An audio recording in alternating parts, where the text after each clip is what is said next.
Good evening, everybody, and thank you for dropping by to pay me a visit at the cemetery.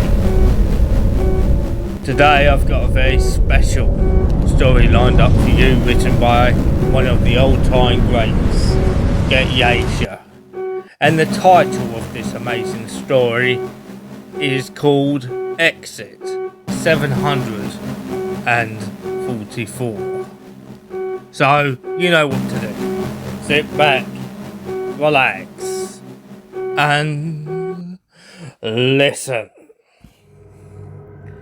It was Friday night, and after a long day at work, I was finally heading home. Traffic was worse than usual, but it wasn't out of the ordinary. People have a tendency to race on this stretch of highway, so wrecks happen pretty frequently. Thinking there had been another accident, I'd planned on taking exit 743, but traffic came to a standstill just after the 750 exit. It took close to an hour to reach the 746, and the feeder road was already packed. Merging into the far right lane took a while, and by the time I'd made it to that side, I'd just passed the 745. Now, I've driven that highway a million times. I knew for a fact there was no exit 744, and yet there it was. I followed a septic truck and a grey BMW. They were getting off there, so I took a chance. It was close enough to where I was going, and no one else was going that way. As I drove onto the feeder road, I noticed there was no traffic. It didn't make sense, but I ignored it and took it as a blessing. I pulled off the road into the parking lot of an auto repair shop called Big Jim's. The blue and yellow neon sign was the only light on the street. I parked, lit a cigarette, and sat there for a moment looking at that sign. Once again, I'd driven this stretch multiple times. The only blue and yellow neon sign I'd ever seen was from a CarMax dealership. It took up a large portion of the block. This place wasn't supposed to be there. My plan was to get off the road and wait out the traffic, but since the feeder was clear, I used the stop to take a piss. When that was done, I got back on the road. By the time I reached the first intersection, my ears were ringing, and my vision was starting to blur. Shaking it off, I pressed on through another 3 intersections before I saw the yellow and blue sign, Big Jim's sign. The septic truck and BMW were in the parking lot. I didn't want to stop. When the light turned green, I mashed the gas and sped by. The further I went, the ringing in my ears intensified, becoming a full-on earache that made my eyes water and my hands shake. It didn't let up till I saw the sign again and pulled into the lot. The second I stopped, the pain faded. A man wearing blue overalls was talking to the driver of the BMW. I couldn't see who it was because they hadn't gotten out of the car. After a few seconds of clearing my head, I got out. The moment I stepped out, the BMW sped off. The guy in overalls threw up his hands, yelling at the car as it sped away, then came over to where I was standing. Keeping some distance between us, he waved and spoke up. "Hey, How's it going? I don't mean to bother you, but do you know where we are? I got a little turned around and my GPS isn't working. Glancing back at the freeway, I realised I couldn't hear the traffic. I wasn't trying to ignore his question, but that stumped me. The more I focused on it, the more I noticed they weren't moving. Even the helicopters circling the area were literally frozen in mid-air. It felt like my brain was glitching. I couldn't believe what I was seeing. The only thing that snapped me out of it was the guy saying something else to me. "Look man, I'm not trying to be rude, but I really need some help," he exclaimed, stepping closer as I turned to face him. Shrugging my shoulders and shaking my head, I looked around. There was nothing I could say. I knew the area, but nothing about this looked familiar. This entire strip was supposed to be storefronts and restaurants. Now, there were nothing but trees lining the roadside and not a single on-ramp leading back to the freeway. We had a brief, pointless conversation till the BMW came sputtering and clanking back into the lots. The windshield was cracked. The front end of the car was dented and there was blood smeared across the hood. It had 2 flat tyres and the entire passenger side looked as if it had been scrapped against a concrete wall. A well-dressed older woman in her late 50s, early 60s staggered out, falling to the ground after taking a step. She was bleeding from her nose and there was glass on her clothes. I could see the airbags had gone off and she'd gotten the worst of it. The 2 of us rushed over to help. Other than a busted nose and a few cuts, she didn't look too beat up. The stress of the situation probably made things worse than what they actually were. The guy's name turned out to be Oscar. He rushed to his truck and came back with a bottle of water and a first aid kit. We did our best to clean her up, but she was still unconscious. Oscar gave me a concerned look, then took out his phone and called 911. After telling them what exit we were near, the call took a turn. The operator told him there was no exit 744. The conversation bounced back and forth briefly before coming to the conclusion it must have been a mistake. In any case, an ambulance was supposed to have been sent out. Once the call ended, we stood there silently for a moment, not knowing what to say. The sound of a small rock clacking across the concrete pulled our attention to the right in time to see a larger rock smash into the windshield of my car. "What the? Hey, that's my..." was all I could manage to say before a third rock about the size of a golf ball zipped through the air and hit me square in the forehead. My eyes instinctively clamped shut as the pain made my knees buckle. Now clutching my face with both hands while staggering and cursing, I tripped over the old lady and fell. The landing forced my eyes to pop open, and I saw Oscar being pelted by a barrage of rocks as he scrambled to his truck. Fighting through the throbbing headache, I glanced towards the trees to see where the rocks were coming from. Between blurry vision and keeping blood out of my eyes, I could barely make out the shape of a person. I didn't have time to focus on it. Crawling as fast as I could, I moved to take cover under my car. I couldn't just leave that lady out there, but I couldn't crawl and drag her with me. It was too far.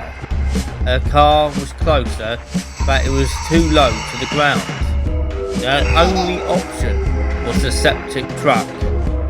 Turning back, grabbing her by the arms, I risked getting to a crouching position.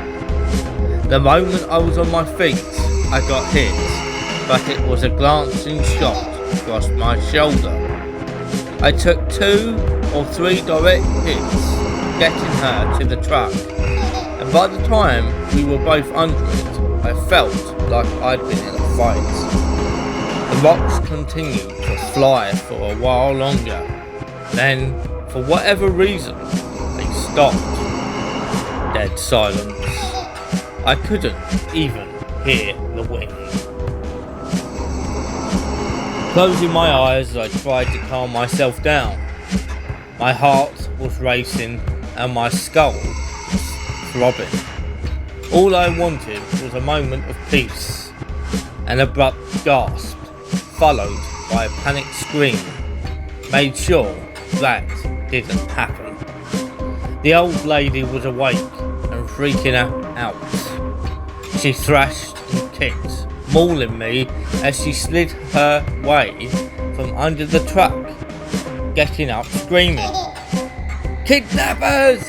She ran for the door of Big Jim's, and to my surprise, it opened as she rushed inside. Staying still for a second, I put my head down. This was unbelievable. I couldn't process what was happening. After a few seconds, I slid out, stood up and dusted myself off. The sound of the truck's door creaking open caught my attention, and I turned to see Oscar peeping out. "Where'd they go?" he asked nervously. Looking around for a second, I shrugged and shook my head. "I don't know. Never really saw them. Did you?" Oscar paused, thinking about it, then nodded. "Yeah, kind of. All I saw was shadows. They were over there," he said, pointing to the trees as he got up out of the truck, looking at the lump in the middle of my forehead and winching. He almost laughed. "Are you alright?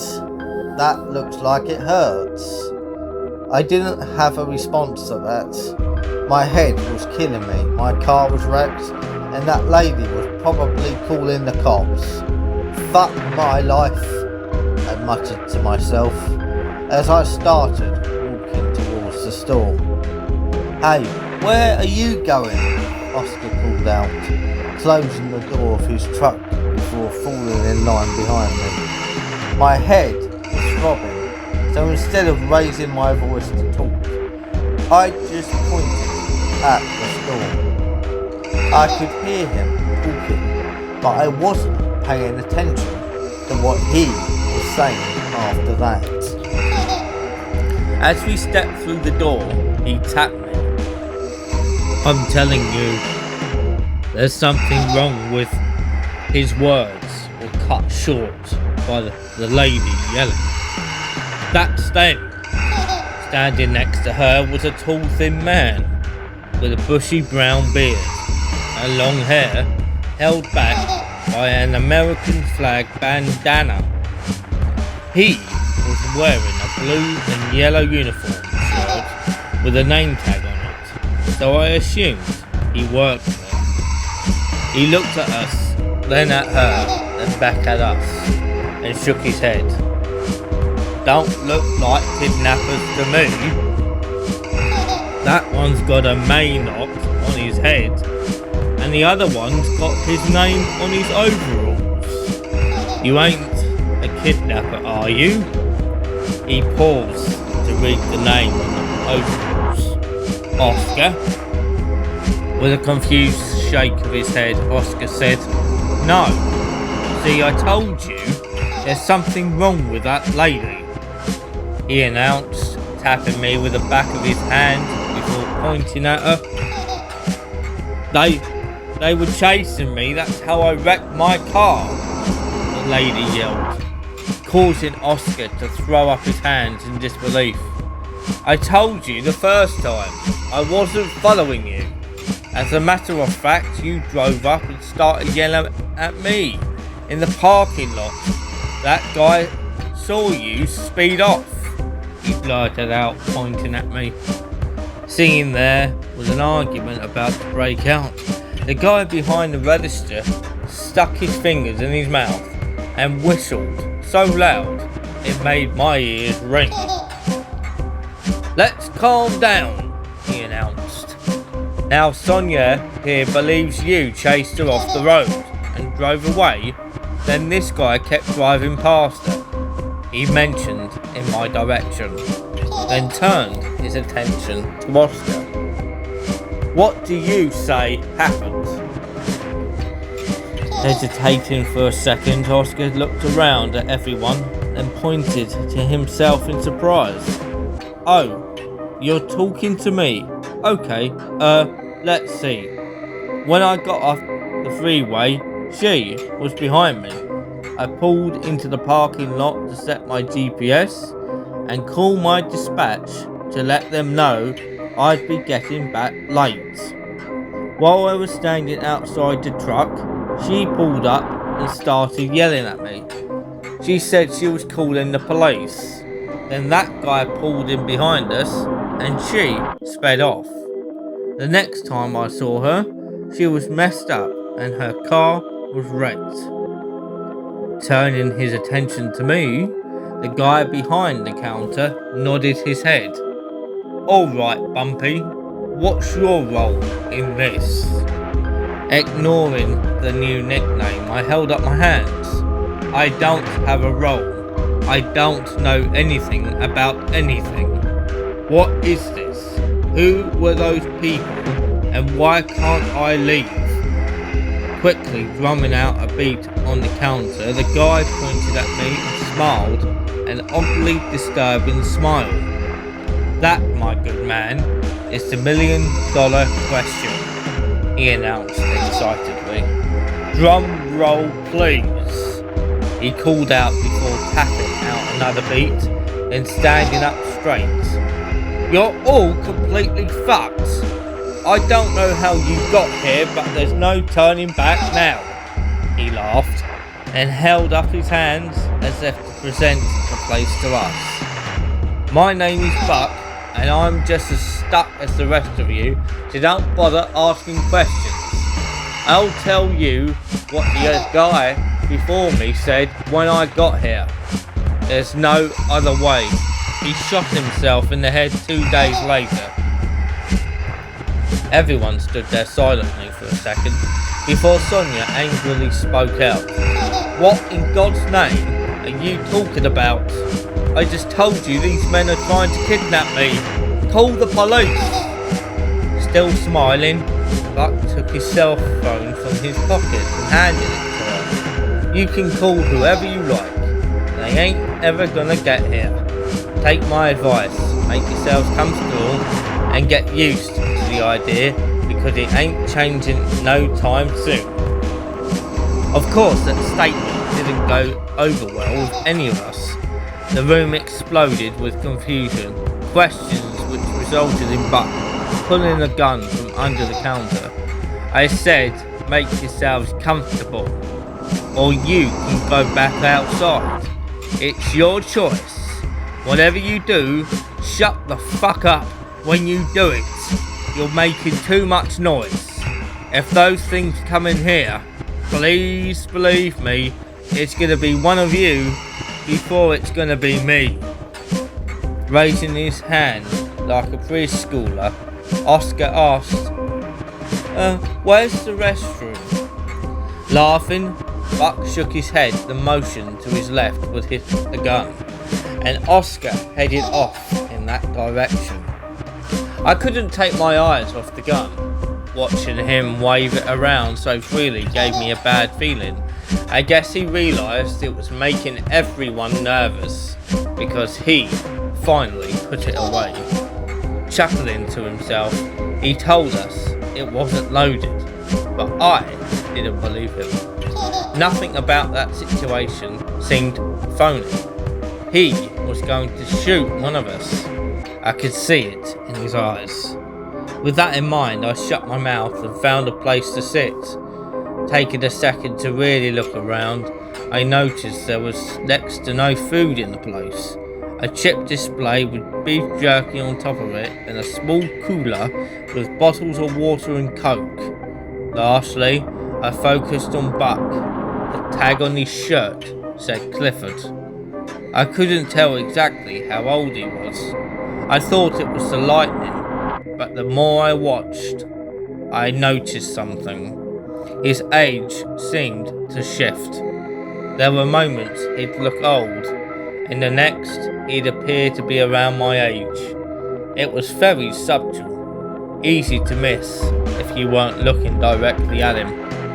The strangeness of it must have caused me to linger a little too long. He caught me. Narrowing his eyes, he glared back at me. I didn't say anything.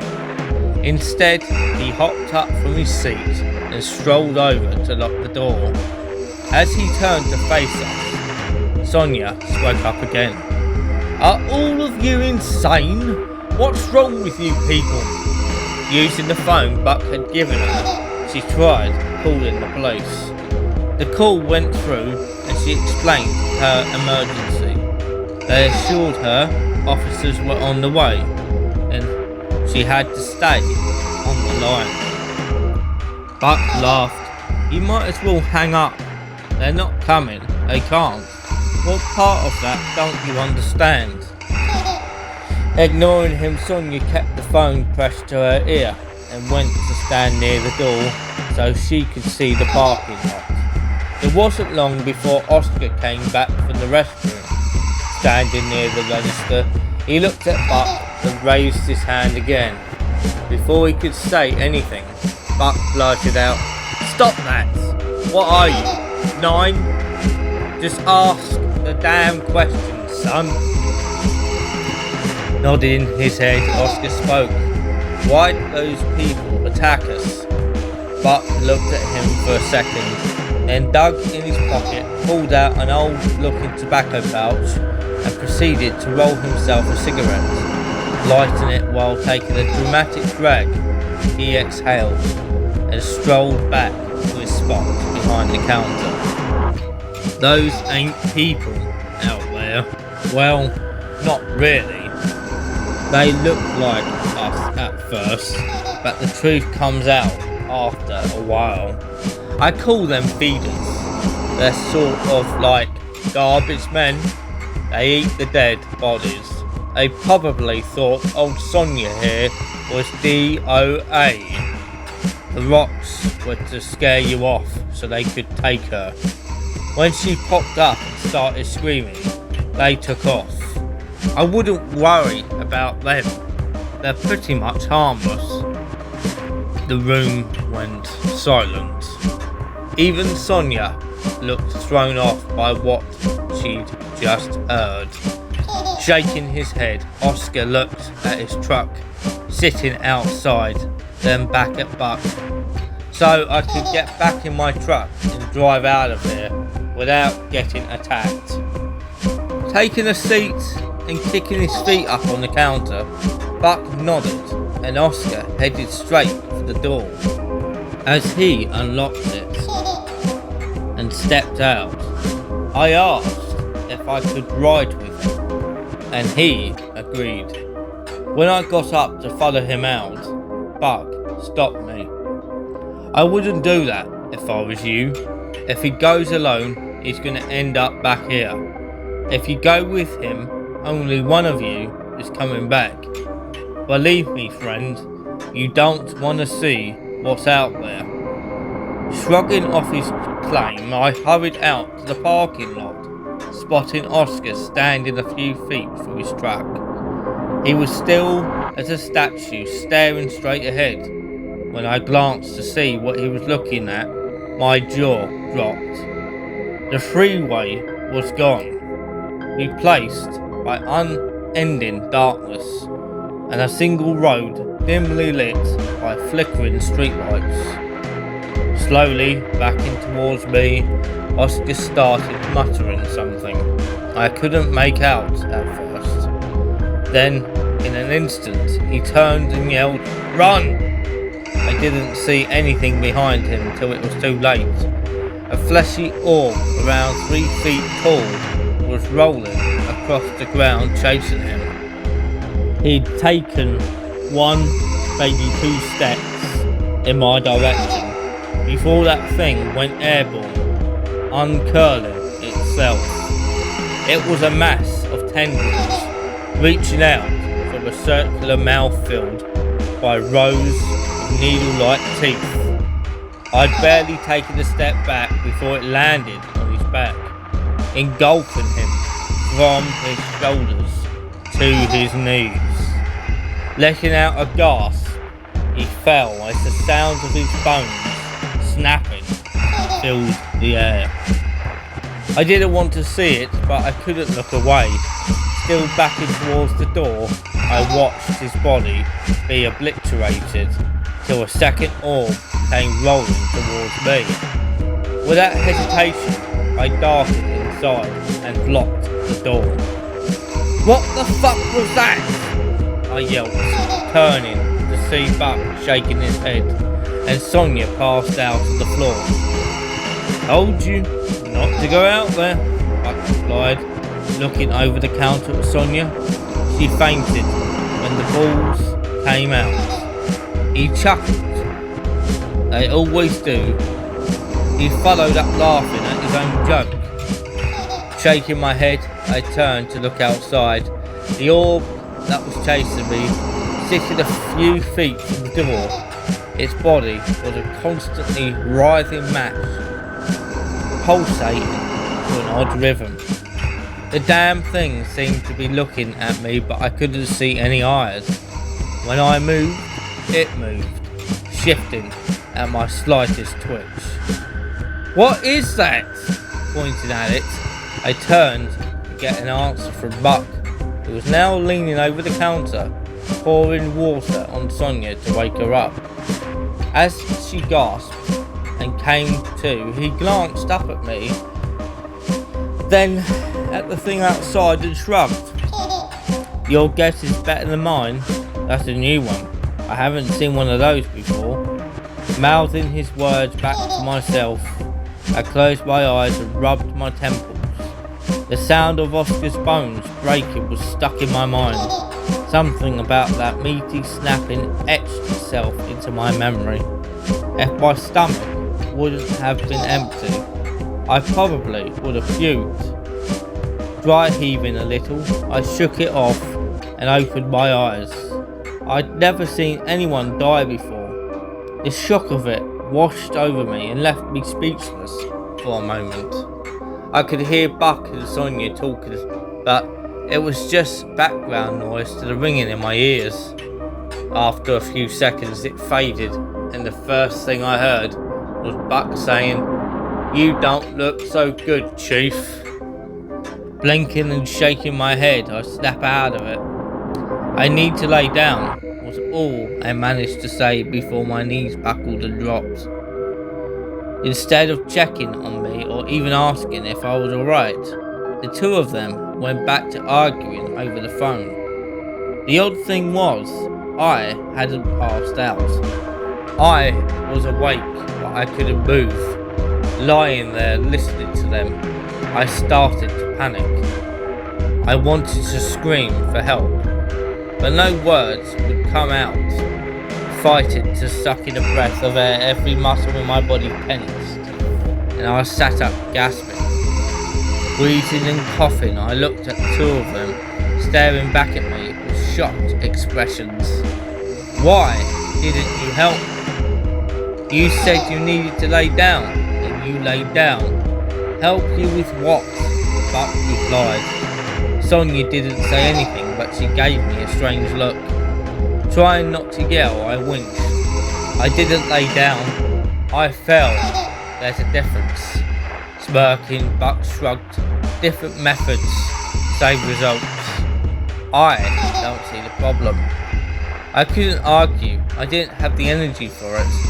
Getting up, I went to the chip display, grabbed a bag of Doritos, a Slim Jim, and a bottle of water from the cooler. "Hey, what are you doing? That shit ain't free," Buck blurted out as I stuffed a handful of chips in my mouth. Swallowing my first mouthful of processed corn snacks, I looked at him and pulled another chip from the bag. "Send me the bill." Wagging his finger at me, Buck smirked and nodded for a brief second before Sonia went back to asking him questions. Frustrated by the conversation, he threw up his hands. "How many ways can I say I don't know?" I finished eating while they groaned on, but I noticed, for someone who claimed to not know anything, Buck knew a whole lot. Chugging down my water, I got up and joined the conversation. Sonia was asking about the creatures when I interrupted. The real question is, why isn't he freaking out? A man just died and he's acting like it's normal. For once, Buck wasn't smiling.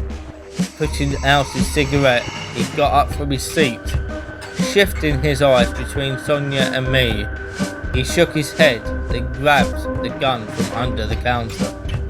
Sonia gasped, and I stepped back, holding up my hands, hoping he didn't start blasting. Without another word, Buck turned and walked towards the restrooms. We watched him till the door slammed shut, then collectively let out a sigh of relief.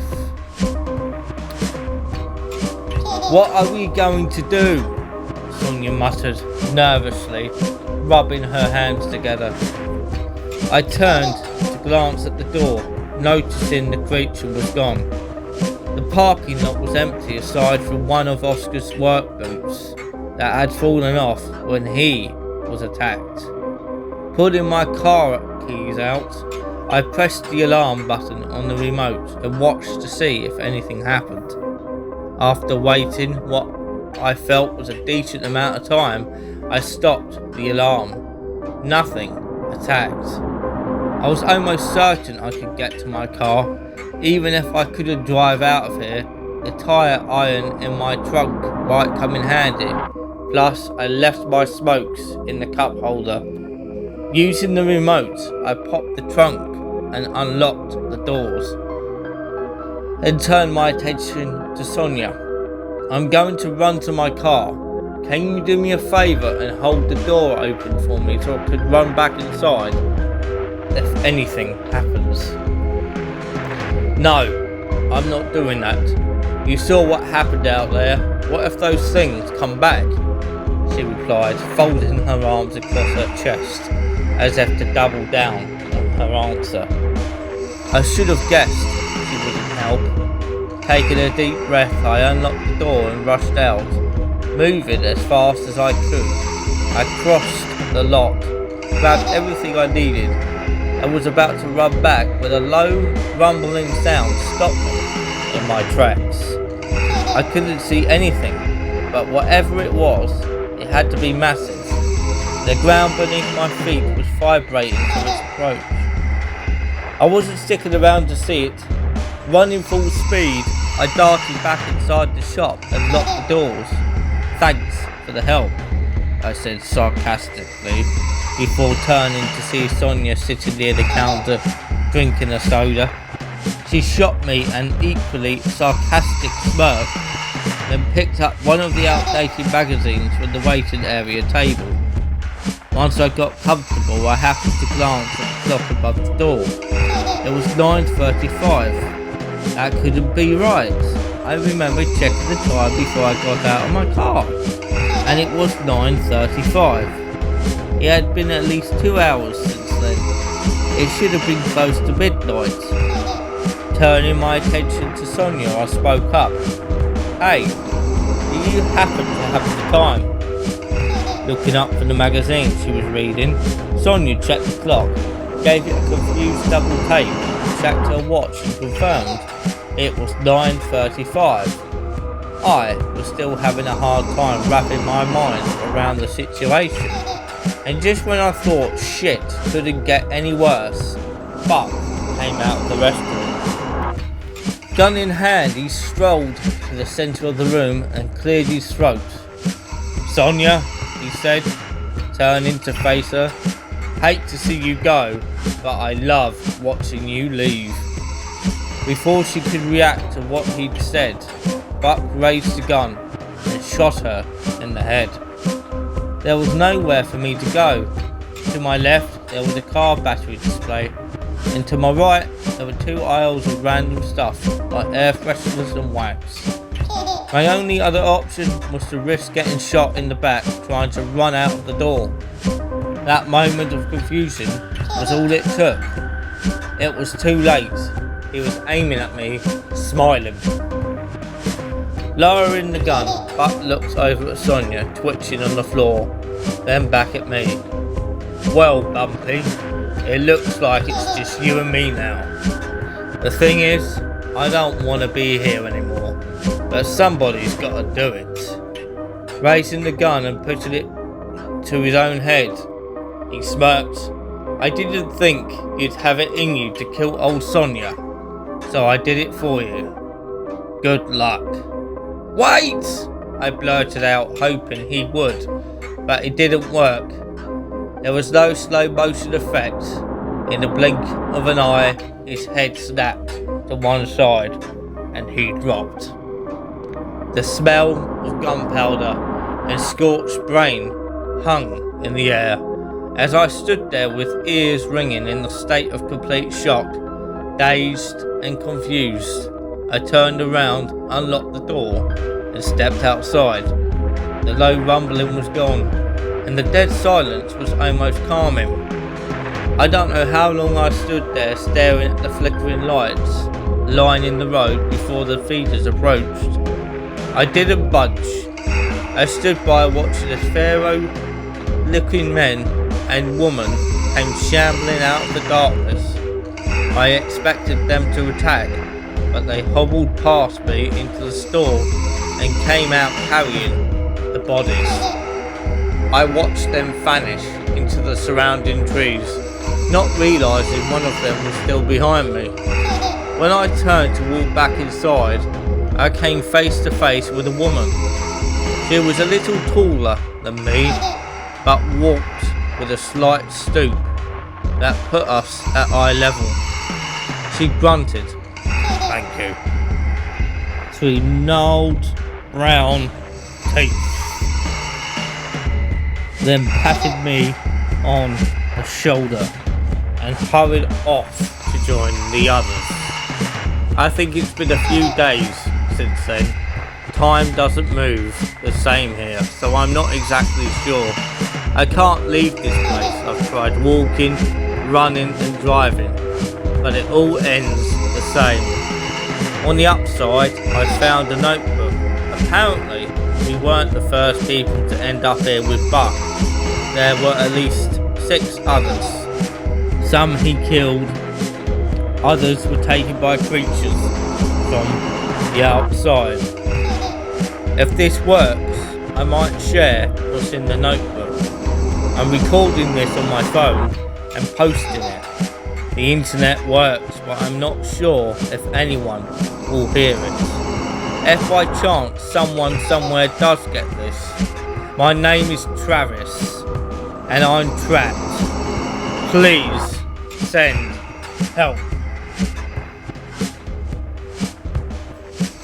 A massive thank you to Getyaisha, aka Leon Hamilton.